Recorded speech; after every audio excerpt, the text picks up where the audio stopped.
इत्तेहादुल मुस्लिमीन, जिसका एक joker parliament में अक्सर नजर आता है,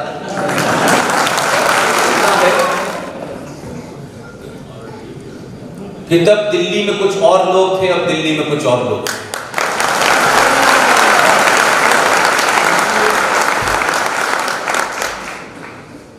जो ताकतें 1946 में जिस तरीके से सक्रिय थी,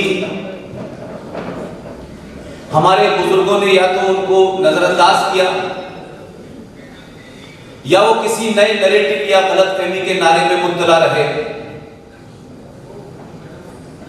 और आज भी हमारे देश के अंदर पिछले 70 सालों में इतना झूठ बोला गया है कि हम झूठ को सच समझने लगे।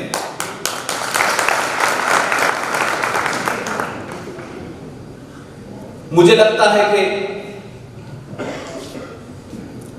उस झूठ का अगर आप ईमानदारी से और पूरे ताकत के साथ सामना करें और ये क्षमता जिस दिन भी समाज में पैदा हो जाती है तो 2014 पैदा हो जाता है।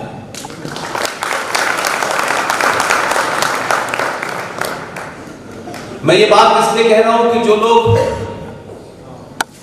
आज जो भी कुछ इस देश में हो रहा है, जो पूरे देश के अंदर और देश के बाहर ताकतें सक्रिय हैं, अगर वो 1946 तक की स्थिति को जाने तो आप यकीन मानिए कि 1946 में आज के भारत की नींव रख दी गई थी। लेकिन सत्ता पे बैठने की जल्दबाजी, तमाम वो कंप्रोमाइज जो तत्कालिक तौर पे किसी के लिए फायदा पहुंचा सकते थे, किसी को सत्ता में बैठा सकते थे, लेकिन कुछ लोग सत्ता में बैठे लेकिन ये राष्ट्र कई सौ साल पीछे हो गया है। इसलिए 1946 की 2-3 घटनाओं का जिक्र मैं इसलिए करना चाहता हूं कि आज बहुत सारे युवा, बहुत सारे सनातनी वो ये एहसास नहीं कर पा रहे कि आज आखिर 2019 का भारत इतने गुस्से में क्यों है, इतनी उथल पुथल क्यों है उसके अंदर। अगर इसको समझना है तो आजादी के पास की 3-4 घटनाएं मैं बताना चाहता हूं। 1946 में, क्योंकि उन घटनाओं का सीधा आज कनेक्ट है, जो लोग 1946 की घटनाओं में इन्वॉल्व थे वो आज भारतीय पार्लियामेंट में बैठे हुए हैं। अगर हमने 46 में उनकी बात को सही तरीके से ले लिया होता और हमारी इग्नोर करने की और ये झूठ बोलने और झूठ सुनने की आदत इस देश के सनातनियों की नहीं होती तो आज कभी भी 2020 में वो लोग पार्लियामेंट में नहीं बैठे होते।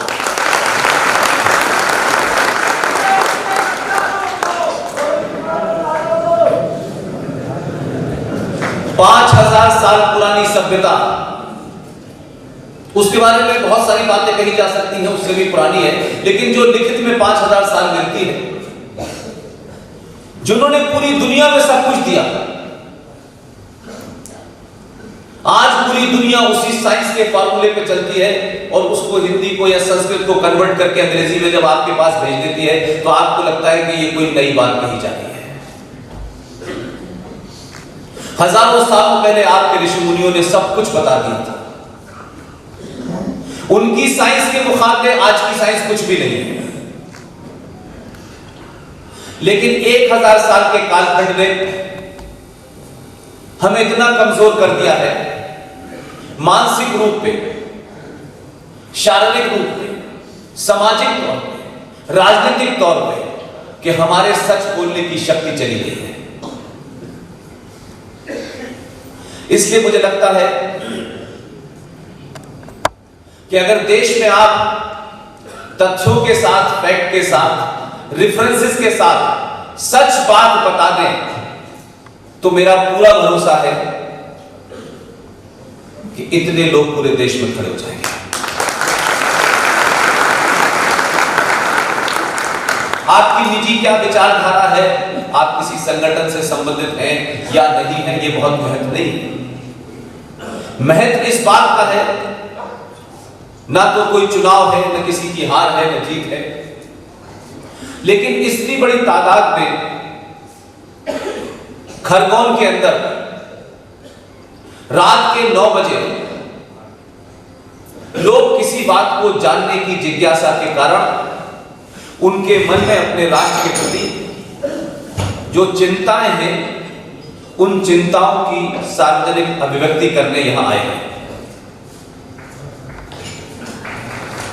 1946 के अंदर बंगाल, यूनाइटेड बंगाल के अंदर जब पाकिस्तान की मांग बहुत बढ़ रही थी और खलीफुज़्ज़मान उस वक्त के प्रेसिडेंट थे, जिन्ना उस वक्त के लोग थे, उसी वक्त जिन्ना ने एक कॉल दी थी। उस कॉल का नाम था डायरेक्ट एक्शन। और यूनाइटेड बंगाल के अंदर जो उस वक्त का मुख्यमंत्री था हुसैन शहीद सोहरावर्दी, डायरेक्ट एक्शन की पहली कॉल बंगाल में हुई। 16 अगस्त 1946 को बंगाल में उस मुख्यमंत्री ने बहुत ऑर्गेनाइज तरीके से बंगाल के पुलिस के लोगों की 3 दिन की छुट्टी कर दी। और उसके बाद जो कुछ बंगाल में हुआ,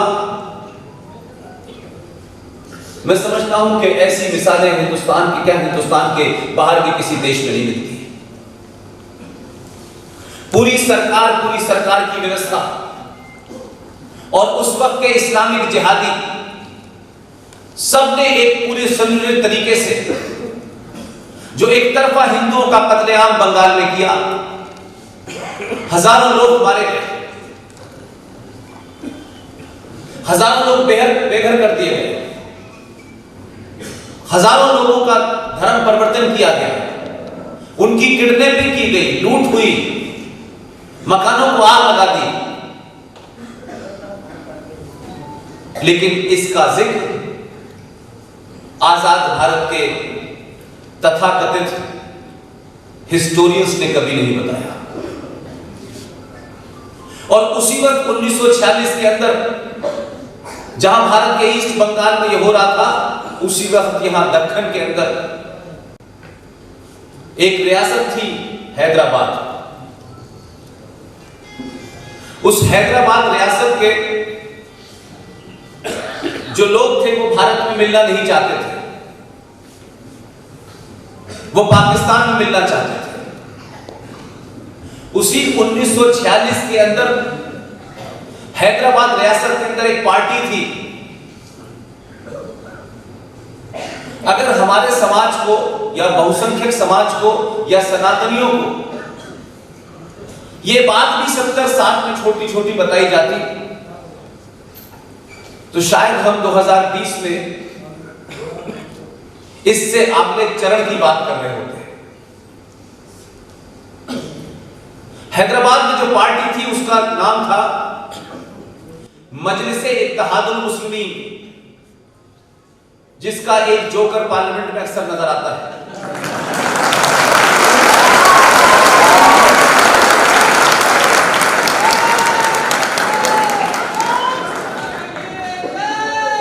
देखिए, कुछ शब्दों को मैं इसलिए नहीं इस्तेमाल करता कि किसी की मुझे तौहीन करनी है,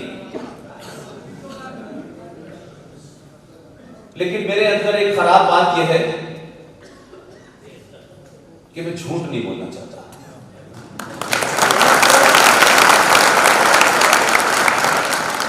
मेरी बात से कौन खुश होगा और कौन नाराज होगा इसकी चिंता नहीं है मुझे। न मेरी कोई पार्टी है, न मेरी कोई विचारधारा है, न मेरा कोई संगठन है। मेरे और मेरे साथी जो पूरे देश में इसी समय अलग अलग शहरों में हैं, उन सब के मूल में अगर कुछ है तो उसका नाम है राष्ट्र।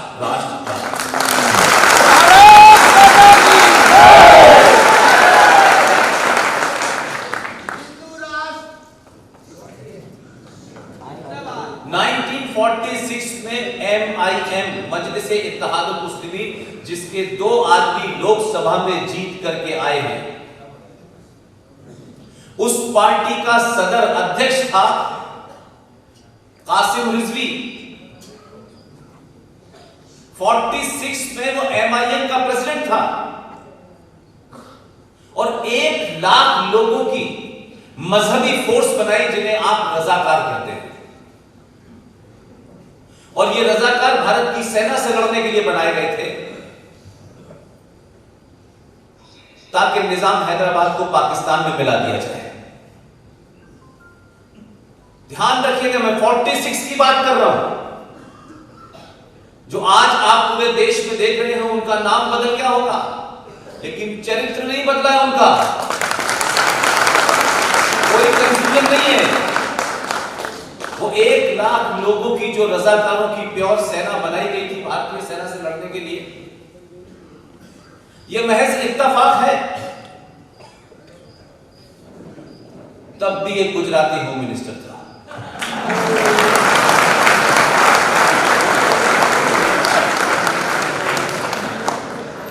ऑपरेशन के बाद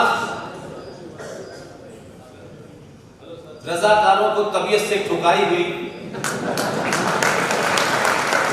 और जो उस पार्टी का अध्यक्ष था जिसकी देख रेख में यह चल रहा था, कासिम रिजवी, उसको जब जेल में डाला गया तो 3 महीने बाद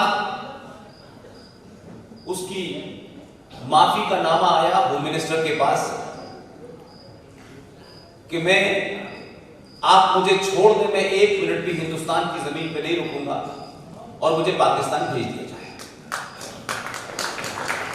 इस शर्त पे कासिम रिजवी जो MIM मजलिस-ए-इत्तेहादुल मुस्लिमीन का अध्यक्ष था, उसको छोड़ा गया और वो सीधा पाकिस्तान चला गया। फिर वहां उसका क्या हुआ अल्लाह जाने।